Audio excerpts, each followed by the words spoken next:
Северный Кипр плотно ассоциируется у всех с городом-призраком, который находится в Фомагусте и у меня за спиной. Так ли это по всему Северному Кипру, мы не знаем. Попробуем исследовать и посмотреть, что он из себя представляет, и показать вам. В этом видео мы поделимся с вами, что интересного можно увидеть на Северном Кипре и как туда проехать на машине. Мы позаботились о вашем удобстве, и каждому месту есть свой QR-код, чтобы вы могли быстро найти это место на Google картах и спланировать свое путешествие.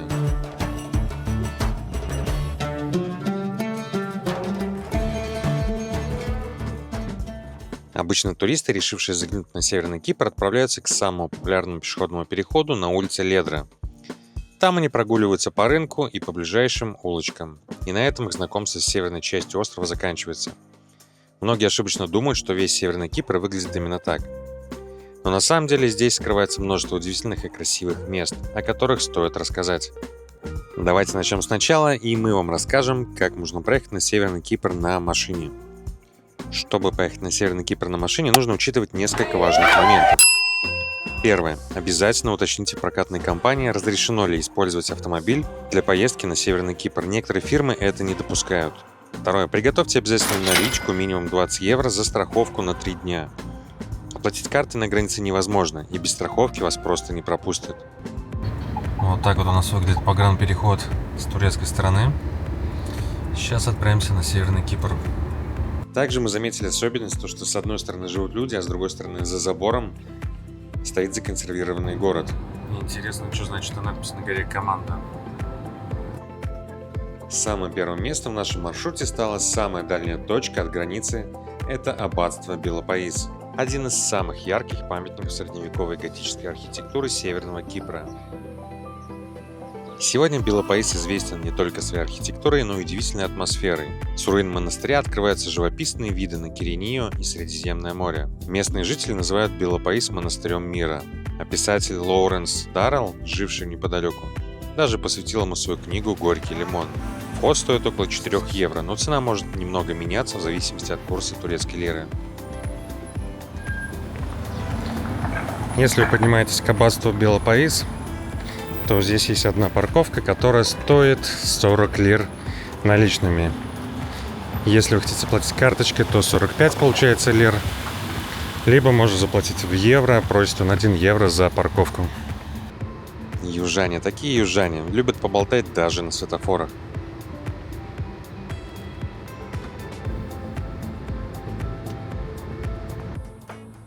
В Гирне расположен американский университет, первый частный вуз Северного Кипра, основанный в 1985 году.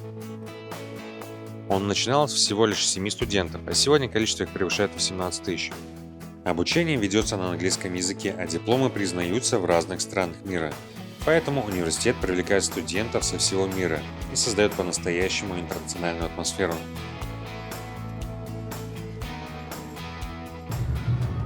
Красивые виды тут у нас, и неизвестно, где машину оставим. Поливают, ухаживают за цветочками садовники. А мы едем дальше. В Киринию мы приехали не только ради моря, но и ради ее главной жемчужины Киринийского замка. Самая древняя и значимая достопримечательность города. А свой нынешний облик замок обрел в 16 столетии после многочисленных перестроек. Мы находимся около гавани порта, который недавно отреставрировали. Гавань Киринии, изогнутая подкова, выглядит особенно живописно. Сегодня ее старинные здания заняты уютными кафе и ресторанами, но когда-то они служили венецианскими постройками и складами для хранения рожкового дерева, одного из главных богатств острова.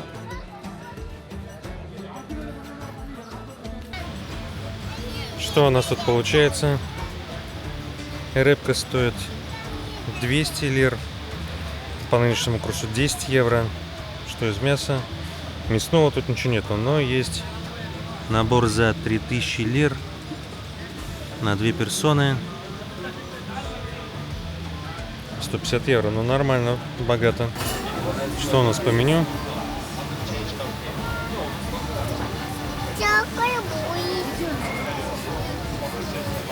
Такой у нас очень реалистичный рыбак, статуя рыбака.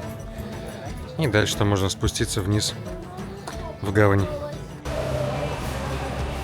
Арбузы у нас по 1 евро.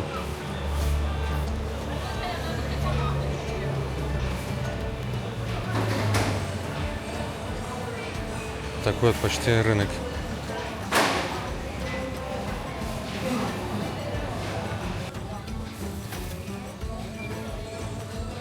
Всякое разное тут продается.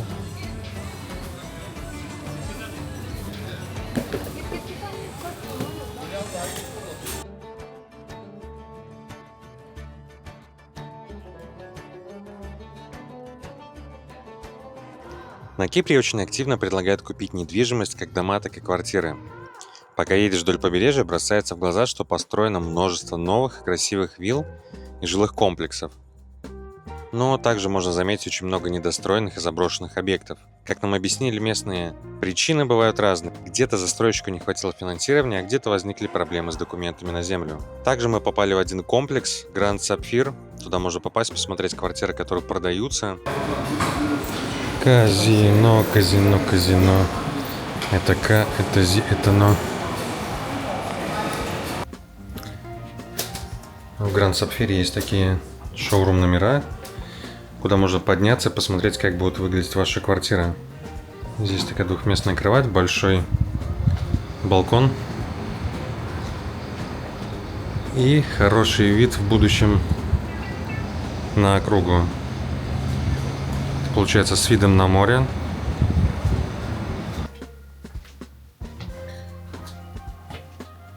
Тут у нас еще одна комната.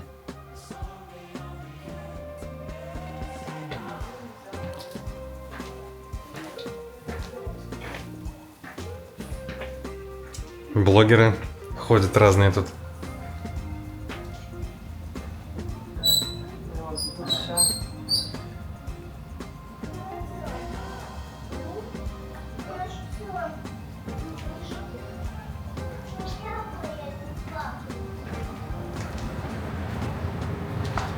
Здесь уже полноценная терраса такая громадная, с тем же видом, что и предыдущий номер. А на крыше этого здания расположен спа с крутым массажными столами и открытым бассейном. Здесь у нас можно записаться на массаж с прекрасным видом.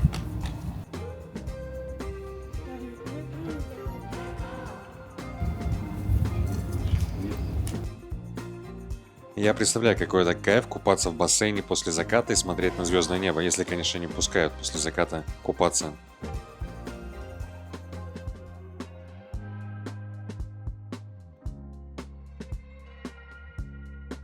Впереди у нас находится казино, а слева находится блок жилой, где находится гостиница, спа и другие места.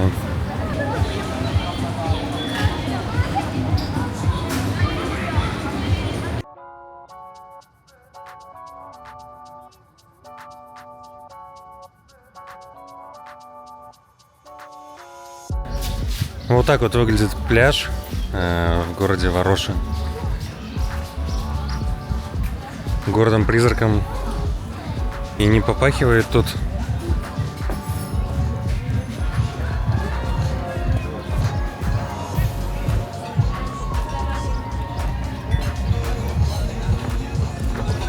На фоне только старые отели там видны, вон разрушенные. А так все остальное новое. Куча людей. Интересный, конечно, контраст получается. Там у нас на фоне прошлое, законсервированный, закрытый город. Ну, теперь уже, конечно, открытый, но все равно город-призрак. А здесь уже кипит жизнь.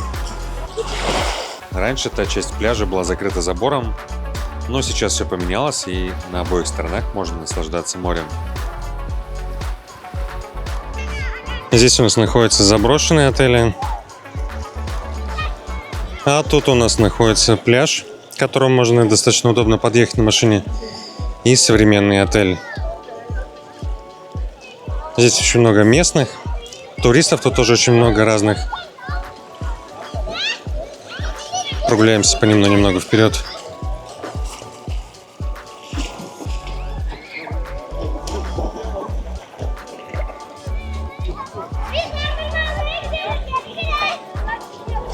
Забавно, что вначале написали без ошибки, а потом исправили на ошибку.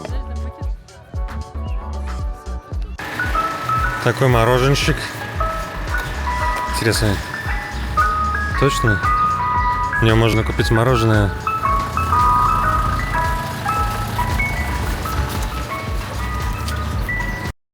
Экскурсии сюда привозят целыми автобусами.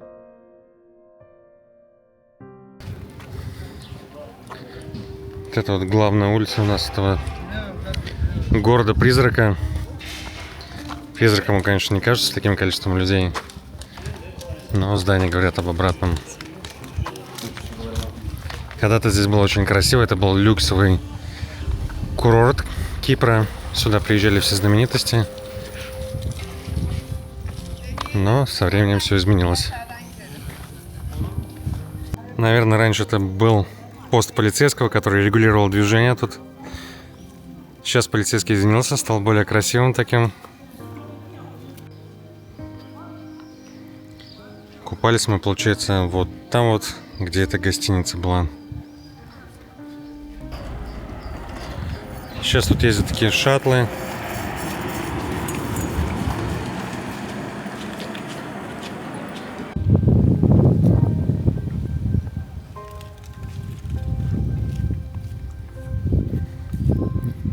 Сюда уже подальше от главной улицы, тут практически нет людей. И в принципе становится жутковато, то что ты идешь, разрушенный город, никого нету, и ты один в тишине. А когда-то здесь кто-то строил бизнес, карьеру, семью. И в один момент это все рухнуло, и людям пришлось переезжать в другие места, если они остались живы. Это здание Toyota является негласной визитной карточкой этого города призраков. Тут такой вот у нас перекресток.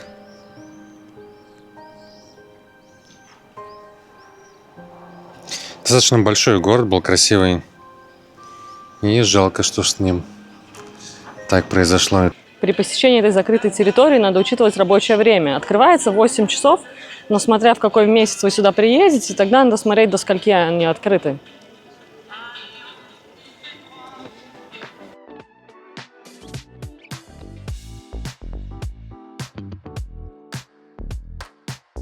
На следующий день мы отправились в еще одну визитную карточку Северного Кипра, пляж Лонг-Бич, который расположен примерно в 22 километрах севернее Вароши. Этот пляж знаменит своим мягким золотистым песком и прозрачной водой. По нашим ощущениям, море здесь было чуть теплее, чем в Айнапе, и заметно чище. Конечно, это субъективное мнение, но для отдыха с полотенцем и зонтиком больше ничего не нужно. Но если вам захочется чего-то больше, чем просто море и песок, на пляже есть несколько кафе, где можно взять мороженое, кофе или коктейли. А еще тут оборудована игровая площадка, так что если ваши дети заскучают, им будет чем заняться.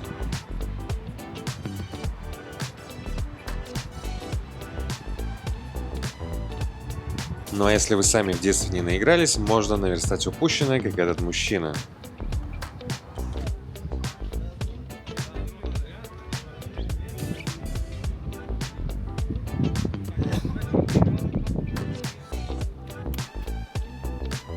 Если вы будете на Северном Кипре, то советуем заправить полный бак, потому что топливо там в почти 2 раза дешевле, чем на Южном.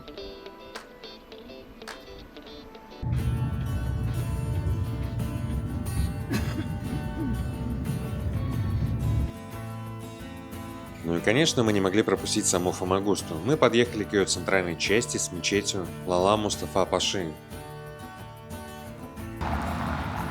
Машину можно поставить на стоянке, и оттуда очень удобно идти в старый город.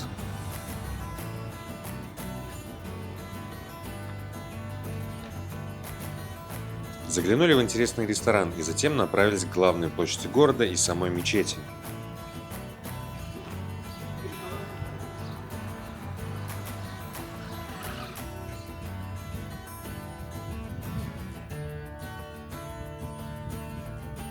Если кому интересно, эта телега является старым катафалком, стоящим под сводами бывшей церкви.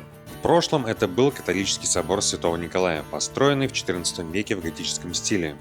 После завоевания города османами храм был превращен в мечеть, и с тех пор здесь сохранились как готические элементы архитектуры, так и характерные мусульманские дополнения – минарет и просторный двор.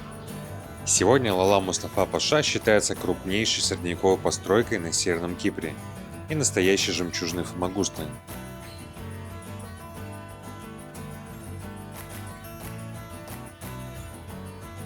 От главной площади города идет улица, на которой сконцентрированы рестораны и лавки с разными товарами.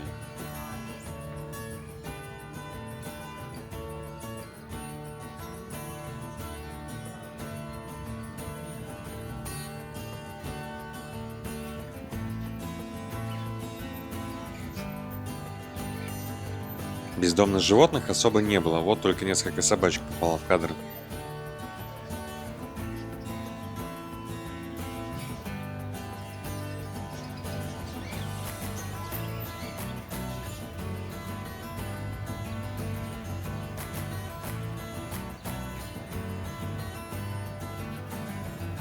Все эти достопримечательности находятся внутри старого города и окружены крепостной стеной.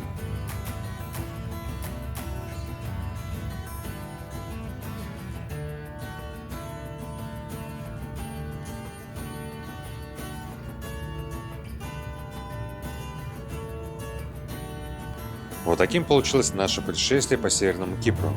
Надеемся, что-то из этого видео будет вам полезно. Делитесь в комментариях, что вам ближе – пляжи, история или, может быть, гастрономия. И, конечно же, до скорых встреч!